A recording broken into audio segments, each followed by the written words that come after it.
En RR Noticias, la voz de Fernando Ortiz Proal. Aquí está como siempre y nos da un gustazo recibirlo porque tiene una visión clara, diáfana de lo que pasa en el acontecer político nacional. Bienvenido, Fernando. Estimado Ángel, un placer estar contigo.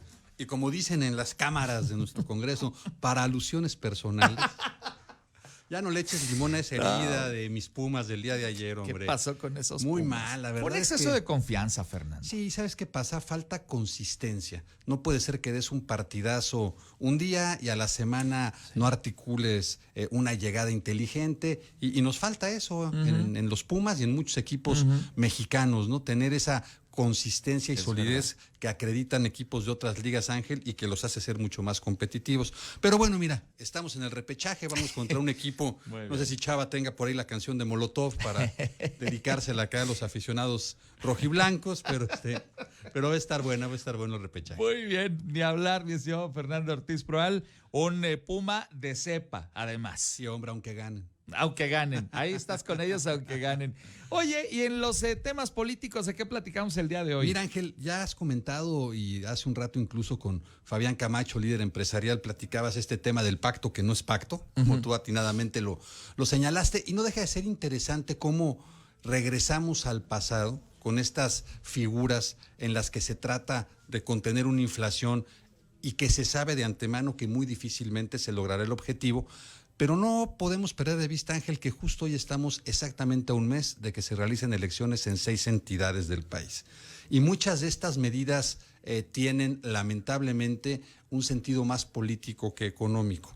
La verdad es que los especialistas que han revisado este documento dicen que sí fue hecho por una oficina técnica, ¿no? Sí se ve la mano del Banco de México, sí se ve que el documento tiene una estructura y una lógica económica suficiente, ¿no? Al final los compromisos no se asumieron para ponerle un tope a los precios, lo que me parece también fue inteligente, no haber actuado a rajatabla y decir, y ahora el precio máximo va a ser eso como se llegó a hacer en otras ocasiones. Y que no sirvió para nada. Y que no sirvió todo para lo nada. Contrario. Entonces es una mezcla entre buena voluntad y un poquito de presión gubernamental que ojalá funcione en beneficio de todos. Hay cuestiones muy interesantes como esto de la gasolina. No podemos perder de vista también que la crisis entre Rusia y Ucrania ha generado un incremento en los precios del petróleo. Eso ha hecho que recibamos dinero adicional en el país, dinero que ahora vamos a gastarnos en el subsidio a la gasolina. ¿Eso está bien o mal? Pues no lo sé. Vamos a ver cómo funciona esto. Sin duda el tema de la gasolina es un tema complejo y sí es particularmente inflacionario. Sí. Ojalá funcione, ¿no? Es interesante ver acercarse a la gente de la empresa a Palacio Nacional, ¿no? El evento en sí mismo tiene un significado interesante. En esta época en la que no había habido esas proximidades, bueno, se celebra que partes que parece que opinan distinto y que de repente se dan sus agarrones, como lo comentábamos fuera del aire, sí, muy intensos, hoy muestran esa voluntad de decir, bueno, sí, no nos gustó del todo, bueno, tampoco es lo que se esperaba, pero aquí estamos y vamos a buscar que tenga éxito esta cuestión, ¿no? Y bueno, pues las elecciones, Ángel, a un mes, exactamente el 5 de junio, hoy estamos a un mes, ¿verdad?, de que haya elecciones en 6 entidades del país. Los pronósticos, si no sucede nada extraordinario, que en política pues todos los días puede pasar cualquier cosa extraordinaria, pero si no sucede nada extraordinario, aparentemente las encuestas dicen que Morena se lleva 5 y el PAN ratifica 1, que es Aguascalientes, ¿no? Entonces vamos a ver qué pasa. Hidalgo está interesante, el propio Durango está interesante, sí. Quintana Roo, bueno, parece que de calle se lo lleva Morena, Oaxaca, bueno, pues parece que de calle se lo lleva Morena, y me falta por ahí alguna de las entidades. Que no sé, falta, ahorita lo recuerdo yo también, pero sí, a final de cuentas lo interesante de este proceso electoral será ver qué tanto se ratifica lo que todas las partes creen que va a suceder. Hay una parte muy fiel a la 4T que cree que van a ganar con casi un carro completo y que hasta pueden dar la sorpresa en Aguascalientes. Lo veo poco probable, pero así lo ven en su mapa. Y luego la oposición dice, no, es que la gente sí va a salir a votar y va a mostrar su descontento con esta administración federal y con las maneras y los estilos del habitante de Palacio Nacional. A mí me parece que unos luego pecan de exceso de confianza y otros creen que van a cambiar las cosas y van a vivir una realidad alternativa. Y yo creo que ni unos ni otros están en lo justo. Así es, Ángel. Y siempre en estos ejercicios hay que estar atentos a 4 cuestiones importantes, ¿no? La primera es cuánta gente participa, cuál es la asistencia a las urnas, que eso es un mensaje en sí mismo que hay que esperar para poderlo leer. La segunda, obviamente, es el resultado de la elección. Sí. La tercera es cómo se conducen los partidos, en este caso candidatos, después de la elección, al conocer el resultado de la elección. Y la cuarta es, bueno, pues cómo se califican estas elecciones, ¿no? En este contexto en el que hay un abierto enfrentamiento entre la actual administración con el Instituto Nacional Electoral y que también ha habido roces intensos con el Tribunal Electoral, bueno, nuevamente se echa a andar en los ejercicios estatales de manera más efectiva esta maquinaria de organización y seguimiento de las elecciones. Es correcto. Y bueno, pues vamos a ver qué pasa con las resoluciones o hasta dónde se van a presentar las impugnaciones y a ver cómo se desarrollan los reconocimientos en su caso a los triunfos, etcétera, etcétera, ¿no? Sí se ve en algunas de estas entidades que los gobernadores salientes, pues ya sea por el interés en tener una embajada o por el miedo, o así como dicen, ya sea porque quieren pisar una embajada o no quieren pisar un centro de readaptación social, son muy generosos, ¿no? Claro. Con los candidatos oficiales, por llamarles de alguna manera. Y luego se les dan buenos regalos y cooperan, ¿no? Y al final, bueno, pues mientras se cumpla, ¿no? Que ese es otro tema interesante, ¿no? Ayer declara Porfirio Muñoz Ledo, el presidente no tiene palabra, ¿no? Porque le prometió irse él la embajada en Cuba y no le cumplió, ¿no? Está enojado. Está enojado Porfirio, que es un personaje en sí mismo, es un personaje ya de la vida y de la historia Sin política de este país. Con pero bueno, todos sus claroscuros, ¿eh? Exacto, con todo lo que ha habido, ¿no? Para un lado y para el otro. Sí. Vamos a ver qué sucede. Toma vuelo, empieza a tomar vuelo esta figura de Luis Donaldo Colosio Riojas. Ese video en Nueva York donde se le ve echando una cervecita, curiosamente, Ángel, en lugar de generarle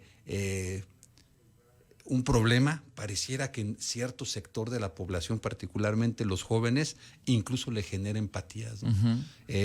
Me viene a la mente el caso muy reciente de Samuel García, quien ganó la gobernatura de Nuevo León, al que le trataron de dar por todos lados, y muchas de esas críticas lo único que hicieron fue meterle aire a su persona, a la de su pareja, Sí. a su candidatura y finalmente a lo que fue su triunfo electoral, ¿no? Entonces, bueno, vivimos un país ya diverso, vivimos un país segmentado, no solo ideológica, social y culturalmente, sino también generacionalmente. La política es muy complicada, es muy difícil leer lo que hoy funciona y lo que no funciona. Las redes sociales han venido también a transformar de manera drástica la manera en la que nos comunicamos y cómo nos vamos generando percepciones y opiniones. Y bueno, pues es interesante estar abiertos a lo que se pueda leer en estas situaciones y ejercicios electorales para tratar, Ángel, de entender un poquito lo que está pasando en nuestro país y hacia dónde vamos, ¿no? Está bien interesante lo que has mencionado, Fernando, porque volteé a ver yo el proceso electoral allá en Francia, que ahora viene otro, el de la composición del Parlamento, y la gran queja de los jóvenes fue, pues es que a nosotros ni nos toman en cuenta. Y ninguno de los candidatos me garantiza a mí nada que a mí me llame la atención ni me incluye en su discurso.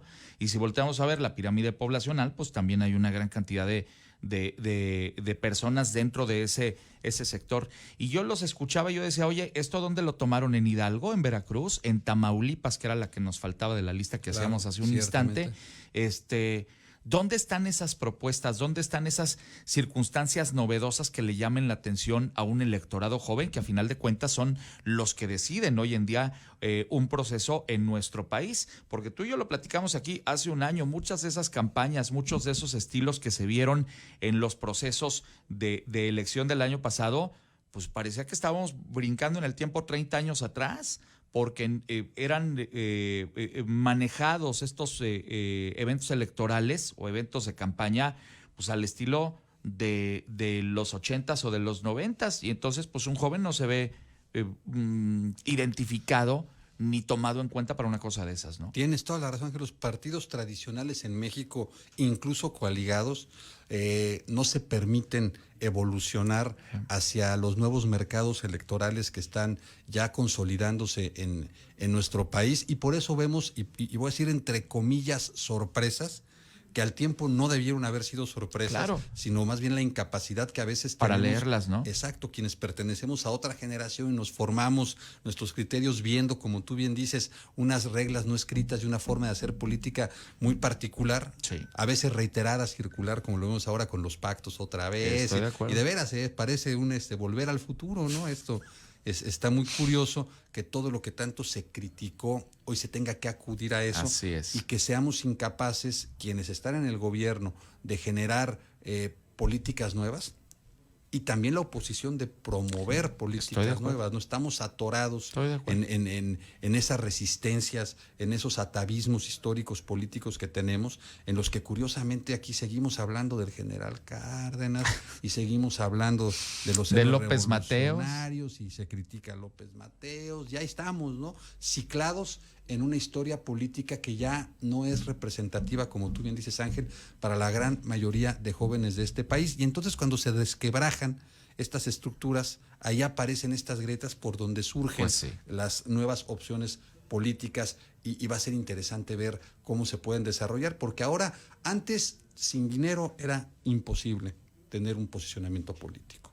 Imposible. Y así es. Hoy, gracias a las redes sociales, el ingenio puede sustituir al dinero, y pueden surgir personalidades sin necesidad de contar con esas fortunas que antes se necesitaban para hacerse presente en la política mexicana, ¿no? Y entonces, en ese contexto, pues vamos a ver quiénes de esta nueva generación van tomando las riendas del país y de las decisiones, ¿no? Totalmente de acuerdo contigo, Fernando, y es algo que muchos no han sabido entender, y se liga justamente con el comentario que hacías. Hoy justamente falta un mes para las elecciones. Vamos a ver qué tanto de eso que se hace en las redes sociales, qué tanto de esos personajes que pudieran, bajo el esquema de una campaña política tradicional, no estar, digamos, en la mirada de muchos electores. A lo mejor ahí es donde está la clave, y si no, que le pregunten al señor Samuel García. Y nuestros candidatos, con honrosísimas excepciones, como nuestros futbolistas, Ángel, en la selección nacional, puro viejito. ¿Y? Digo, perdón, no lo digo despectivamente, pero jóvenes Así no es. se ven, ¿eh? ¿Dónde están esos cuadros jóvenes? ¿Dónde están los jóvenes, no? Ni Que hablar. tanto dicen tener los partidos, pero que nomás no exhiben. Y ahí están. Y ahí es donde está esa enorme área de oportunidad. Fernando, muchas gracias por estar con nosotros esta mañana.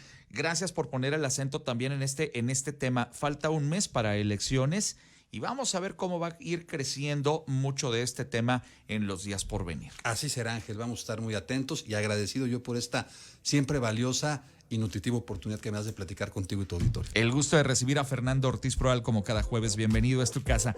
Son ahora las 7:50. Regreso enseguida contigo.